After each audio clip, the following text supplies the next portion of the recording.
Sa lakas at dami ng ulang dala ng mga bagyo kamakailan, bumaha sa maraming lugar sa Metro Manila, Mimaropa at Bicol hanggang Cagayan Valley sa norte.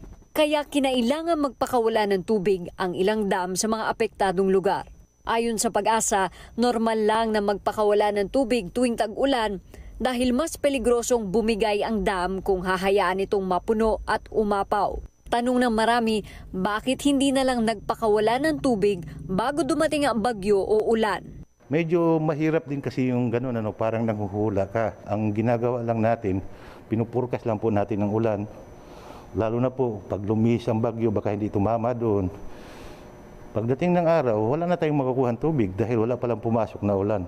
Iniipon ng tubig sa dam para may magamit sa irigasyon at supply ng kuryente at tubig sa tag-init. Isa ang Magat Dam sa nagpakawala ng tubig nitong bagyong Ulysses. Sakop ng Magat ang ilang lugar sa Isabela at Cagayan. Pero paliwanag ni Peralta, hindi dahil sa pagpapakawala ng tubig sa mga dam ang nagdulot ng matinding baha sa mga lugar gaya ng Cagayan. Umulan ang umulan, wala siyang nirelease na tubig. Hindi mo ma-attribute yung baha na yan sa Magat dahil ang ulan ay nanggaling dito. Pero hindi mo rin ma-attribute na kung nag-release ang Magat, maaaring 15% to 20%. Yung galing sa area ng Magat, yung nirelease mo niya. Pag puno na ang Magat, kung anong pumasok dito, yun ang ilalabas niya. Ang National Irrigation Administration Magat River Integrated Irrigation System Management o NIA-MARIS ang namamahala sa Magat Dam. Iginit ng ahensya na hindi ito nagkulang sa koordinasyon sa mga ahensya ng gobyerno at sa pag-abiso sa mga maapektuhan. Naghintay lamang din umano sila ng go signal mula sa Pag-asa. There was this memorandum dated December 12, 2006, following policy guidelines that number one, the release of water from Magat Dam should be decided by Pag-asa. Kami nagre-release kasi on the ground po ang NIA.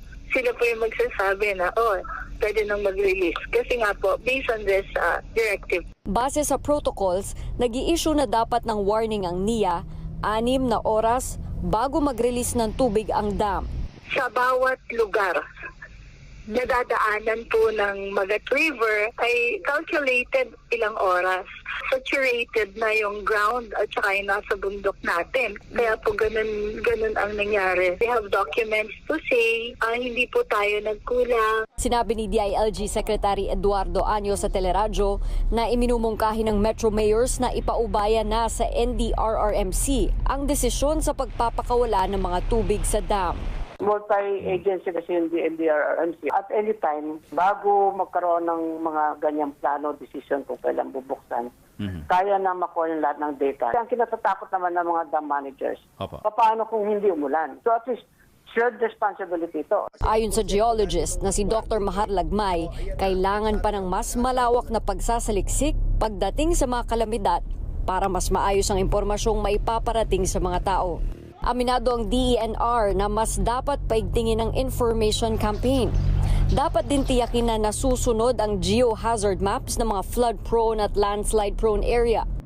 Angel Movido, ABS-CBN News.